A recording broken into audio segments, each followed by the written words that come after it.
आज हम first equation of motion को ड्राइव करेंगे। इसमें वो क्या कहता है, इसमें वो कहता है कि ये टेढ़ी लाइन फाइंड करें। ठीक है, ये टेढ़ी लाइन हमने निकालनी है। इस टेढ़ी लाइन को क्या कहते हैं, इस टेढ़ी लाइन को कहते हैं स्लोप। यानी कि फर्स्ट इक्वेशन में हमने स्लोप को फाइंड करनी है। ये ए से बी तक ये है स्लोप। तो सबसे पहले हम यहाँ पे लिखेंगे slope of line A B is equal to, किसके इक्वल है, ये ऊपर लिखा हुआ ब्लू कलर से डायग्राम के अंदर ही, ये स्लोप इक्वल है एक्स रिलेशन ए के इक्वल। ठीक है, अब बहुत ही ज़्यादा आसान, स्लोप को फाइंड करने का फार्मूला क्या होता है, स्लोप को फाइंड करने का फार्मूला होता है परपेंडिकुलर ओवर बेस। ठीक है, परपेंडिकुलर ओवर बेस। यहाँ पे देखिए परपेंडिकुलर क्या है, बी से सी तक, ये है हमारा परपेंडिकुलर, और ए से सी तक क्या है, बेस। ठीक है, तो क्या लिख देंगे, परपेंडिकुलर की जगह पे बी सी पैंचो, और बेस की जगह पे ए से सी तक, ए सी, अस्तगफिरुल्लाह। ठीक है, A is equal to B C over A C. अब देखें, इंतहाई आसान, ये पूरी लाइन है। अगर मैं इस पूरी लाइन में से इतनी लाइन निकाल लूँ, पीछे क्या यही बच जाती है, कोई फ़र्क तो नहीं पड़ेगा। दोबारा देखें, ये पूरी लाइन में से अगर मैं इतनी लाइन नीचे वाली निकाल दूँ तो पीछे बी सी बच जाता है। तो मैं बी सी को लिख सकता हूँ, देखें B D minus C D, तो मैं बी सी की जगह पे लिख सकता हूँ B D minus C D. नीचे क्या लिखा हुआ, ए सी, ए से सी। देखिए जितनी लाइन ए सी है उतनी ही ओ डी है, तो मैं ए सी की जगह पे ओ डी लिख दूँ, कोई फ़र्क तो नहीं पड़ेगा, नहीं पड़ेगा, नहीं नहीं नहीं नहीं नहीं नहीं, दिल अभी भरा नहीं। इंतहाई आसान हो गया काम। देखें अब बी से लेकर डी तक ये टोटल लाइन है, ये किसके इक्वल है, वी एफ के। तो मैं इसको लिख सकता हूँ वी एफ, और सी डी है यहाँ से लेकर यहाँ तक, ये किसके इक्वल है, वी आई के, इनिशियल वेलोसिटी के। तो मैं इसकी जगह पे वी आई लिख सकता हूँ। और ओ से डी तक ये किसके इक्वल है, टाइम टी के इक्वल। तो इसको लिख सकते हैं हम O D is equal to time T. इंतहाई आसान। देखें अब इसकी वैल्यू पुट कर दें, A is equal to B D की जगह पे क्या लिख देंगे, वी एफ, दरमियान में माइनस, सी डी की जगह पे वी आई लिख देंगे, ओवर ओ डी की जगह पे क्या लिख देंगे, टी। तो ये टी इधर डिवाइड हो रहा है, दूसरी तरफ जाके क्या हो जाएगा, multiply, A T is equal to V F minus V I. ये वी आई उधर नेगेटिव, इधर आके क्या हो जाएगी, पॉजिटिव। तो v f is equal to v i plus a t. या इसको मैं ऐसे भी लिख सकता हूँ, v f is equal to v i plus a t. इसी को कहते हैं first equation of motion, v f is equal to v i plus a t. इसको नोट कर लें। नेक्स्ट हम इक्वेशन नंबर 2 को ड्राइव करते हैं।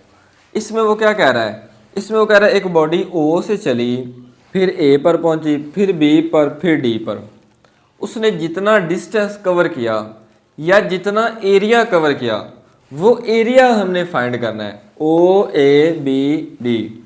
तो देखिए बहुत ही ज़्यादा आसान है। इसमें क्या चीज़ें हैं, इसमें दो चीज़ें, ये एक तो बन रही है रेक्टेंगुलर ये, और ये एक बन रही है ट्राइंगल। अगर हम इन दोनों को ऐड कर देंगे तो हमारे पास टोटल एरिया या टोटल डिस्टेंस फाइंड हो जाएगा।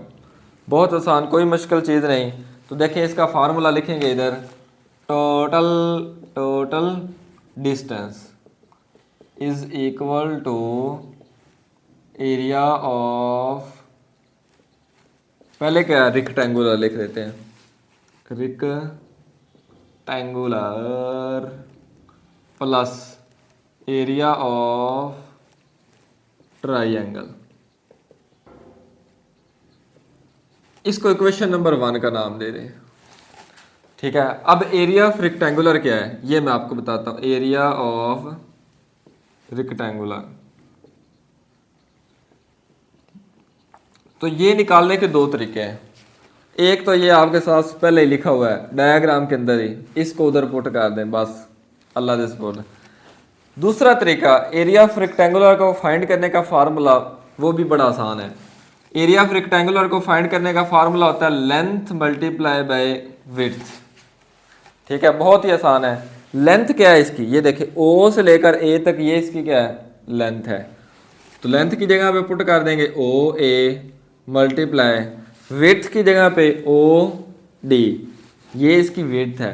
तो विड्थ की जगह पे पुट कर देंगे ओ डी ओ ए। ये देखिए ओ से लेकर ए तक ये क्या है, initial velocity we I.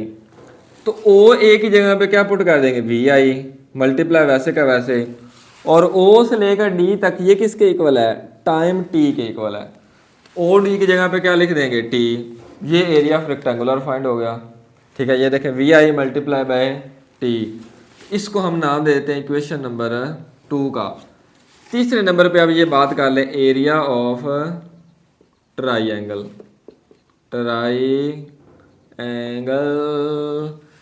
Triangle का फार्मूला क्या होता है, ठीक है, ये भी इधर लिखा हुआ है, आप फाइंड कर लें। ठीक है, ट्राइंगल का फार्मूला होता है 1/2, वो भी वैसे ही लेंथ मल्टीप्लाई बाय विड्थ।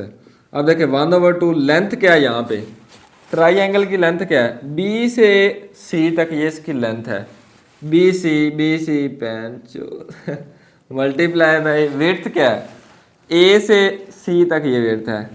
तो लिख सकते हैं ए सी। तो देखिए 1/2 बी सी किसके इक्वल है, ये उधर लिखा हुआ उन्होंने ऊपर ही, बी सी इक्वल है ए टी। बी सी की जगह पे क्या लिख देंगे, ए टी। अब ए सी, ए से लेकर सी तक ये, ए से सी या ओ डी दोनों में कोई फर्क नहीं, दोनों ही टाइम टी के इक्वल।